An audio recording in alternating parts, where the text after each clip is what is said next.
Why is it that every time he mentions the middle class, they get poor? He wants to tax doctors away when we have a doctor shortage. He wants to tax farmers when we have a food price crisis. Mr. Speaker, isn't this the definition of insanity? Is economic wackoness. MPs knowingly worked with foreign governments to undermine Canada. Will the Prime Minister release the names? Who are they? Why has this Prime Minister failed to protect Canadians?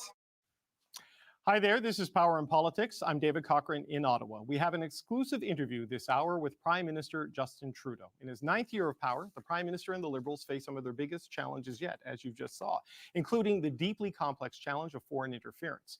But the number one issue weighing on Canadians is far more simple. Many say life has become unaffordable. The Prime Minister is here live in studio. Prime Minister, thanks for coming in. Appreciate your time. It's always a pleasure to be here, David.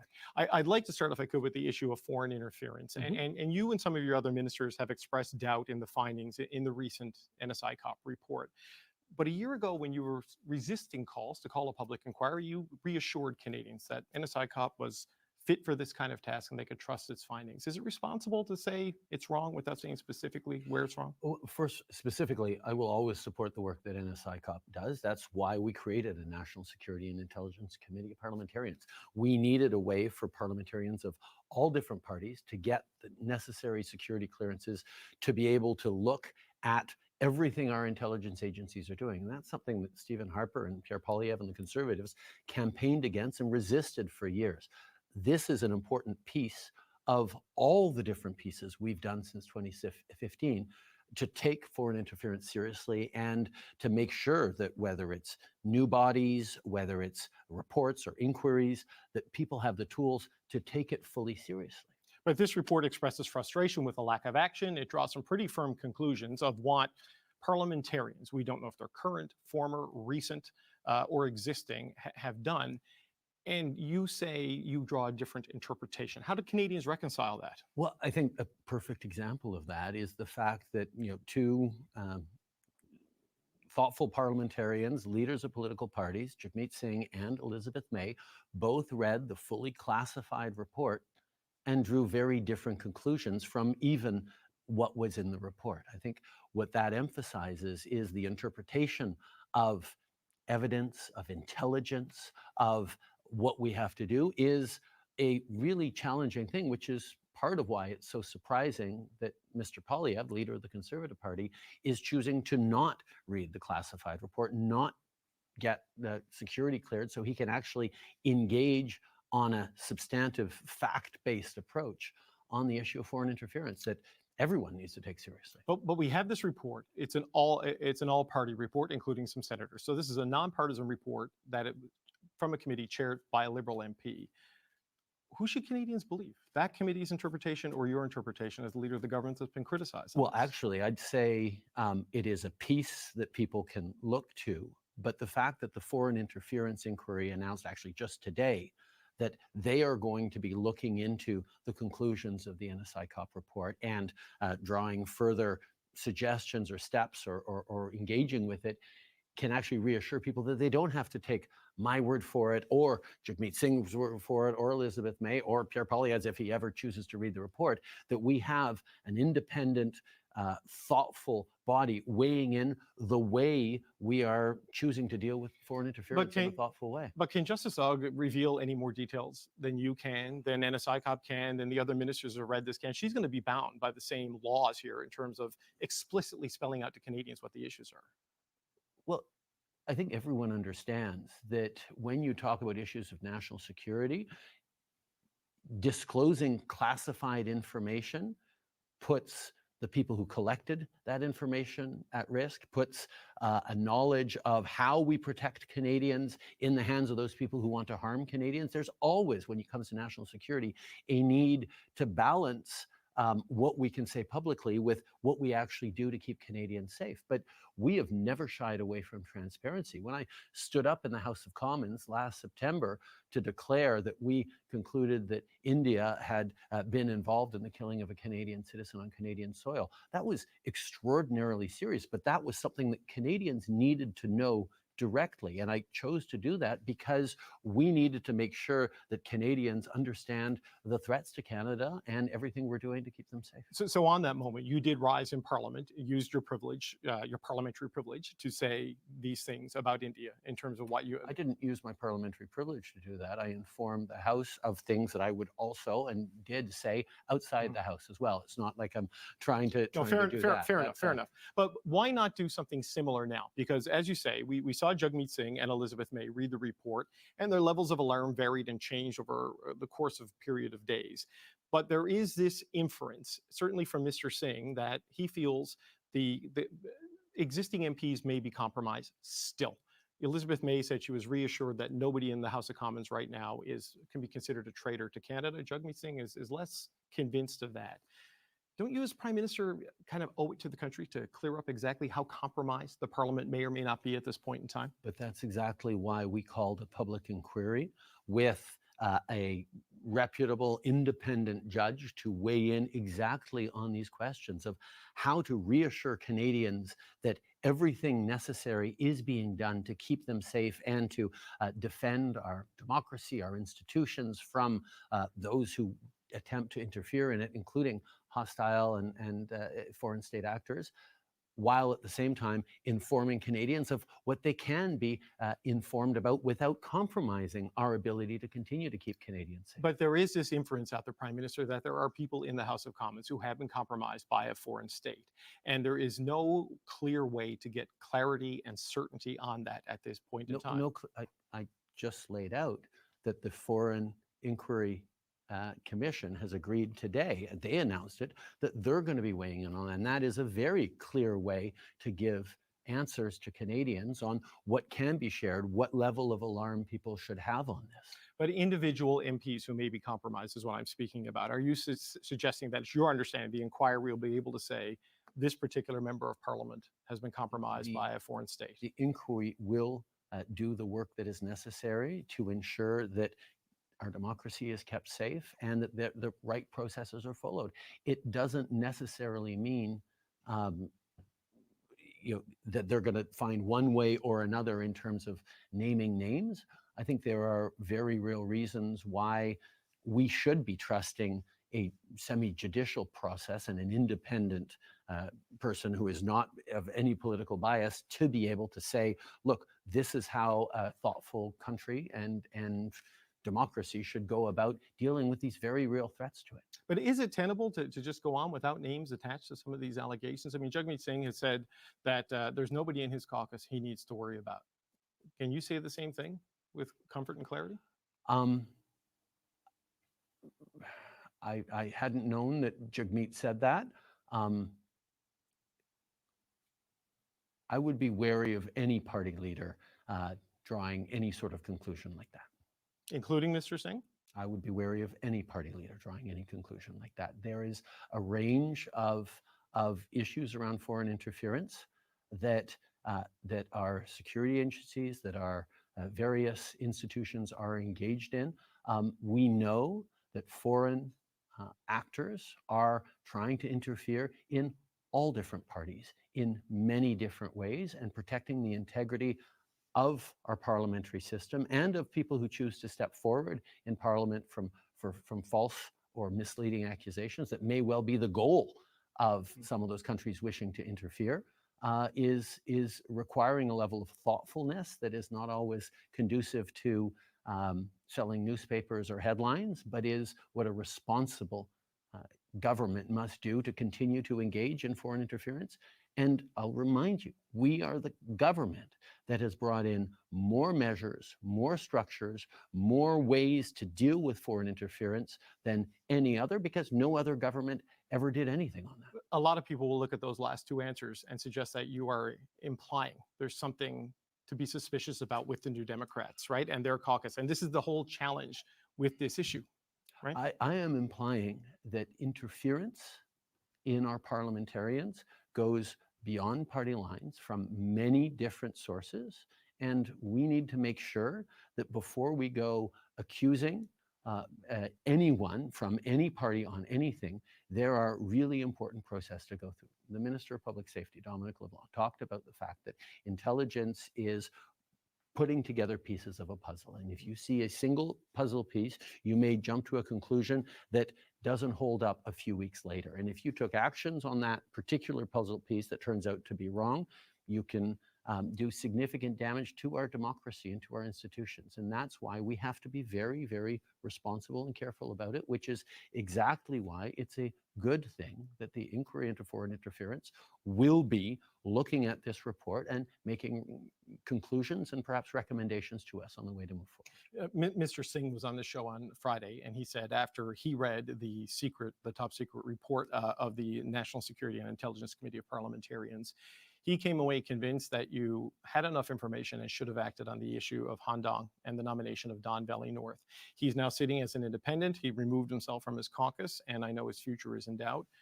Do you think you should have acted? Is he done now, Han Dong, as a member of your caucus? These are issues that were covered extensively as part of the foreign interference inquiry.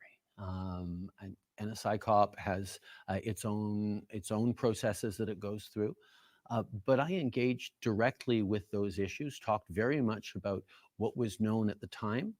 And that's one of the things that is really important in any intelligence gathering process, understanding what was known in one particular moment in time and not trying to apply hindsight or what we know in a different situation to what could have been done in that place. And I think there's been a bit of a blending of those issues, but I'm not going to get into specific cases here. He said that based on what he's read, that Mr. Dong should not be allowed back in your caucus or should not be allowed to run again as a Liberal. Like I said, I'm not going to get into specific cases here.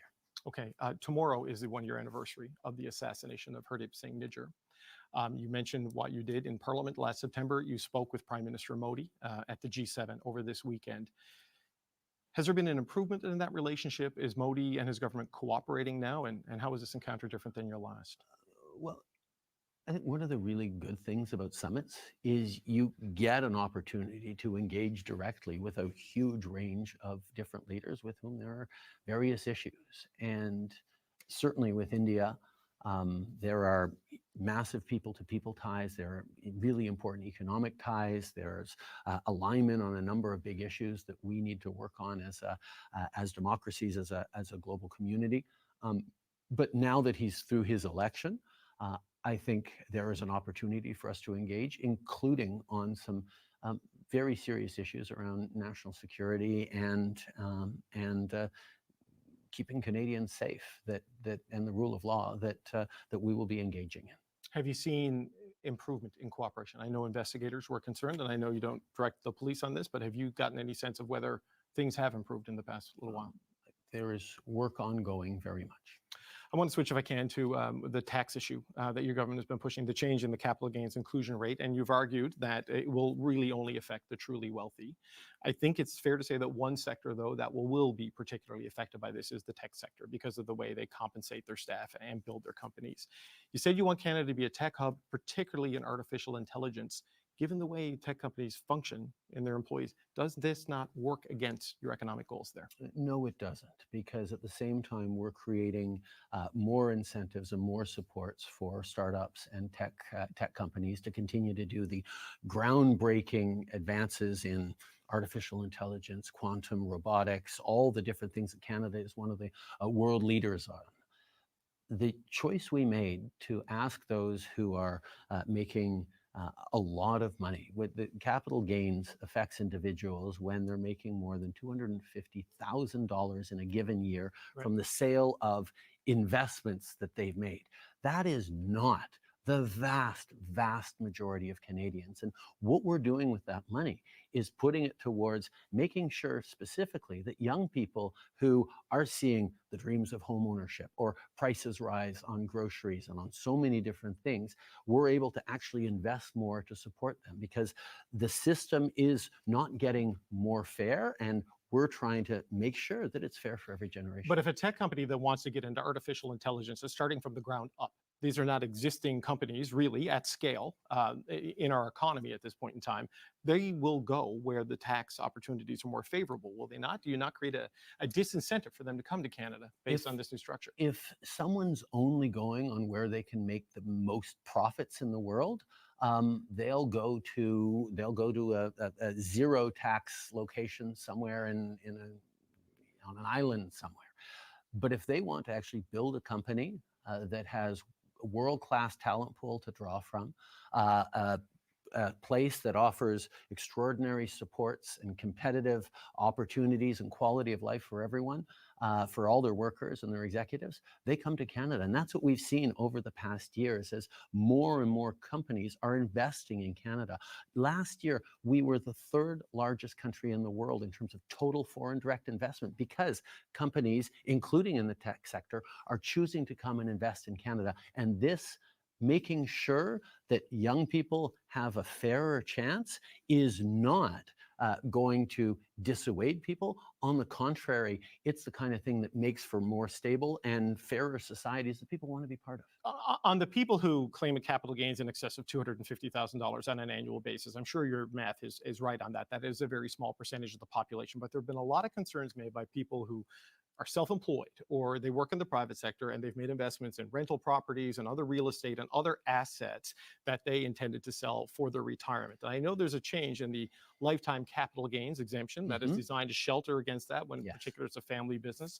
But there are a lot of people who still believe and have done the math that they are going to be worse off with this, that they've planned for retirement and this changes the game on them. I think there's a lot of people who are going to be affected by this, who are extremely wealthy, who see this as something that is going to make a material difference in them because they are making such a significant amount of money, who are trying to convince everyone else that there's a lot more people who are going to be affected by this than not. My challenge, and I've spoken with MPs with this, and I've spoken with a number of people, that when people actually do the math and see what is actually this is going to cost them, they will see that it is hard to hold an argument when we have young people who this generation, unlike just 20 years ago, can't even imagine buying a home right now, can't get into the housing market, can't see the kinds of opportunities that previous generations had.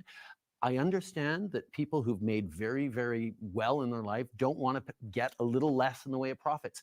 But this is a fundamental choice around a fairer society and a fairer community and a fairer economy, and making sure that we can invest in the most ambitious housing plan this country has ever seen to respond to the pressures around density, around public lands, around all the different things, that support for renters, protections of renters. These are things that are making a huge difference, that are being paid for by asking the wealthiest who've done really well to pay a little bit more, or not even pay more, to make a little less in profits when they sell profitable investments. And that's something that the fact that the Conservatives are choosing, who talk about affordability every day in the House, but suddenly say, oh yeah, no, but we don't want to ask those who've done really well in this economy to make a little less so that those who are struggling can do better, is I think untenable. Okay, so it's about a $20 billion revenue take from the capital gains inclusion increase over the next 4 or 5 years, if I remember it correctly.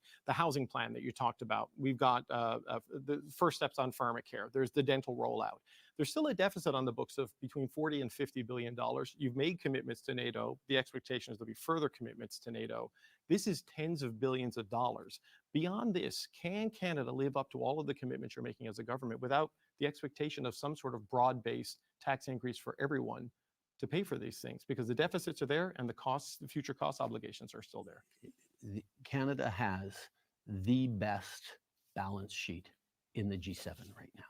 We have the lowest deficit. We have the lowest debt to GDP ratio. We're the third largest AAA economy in the world with a better outlook than the United States.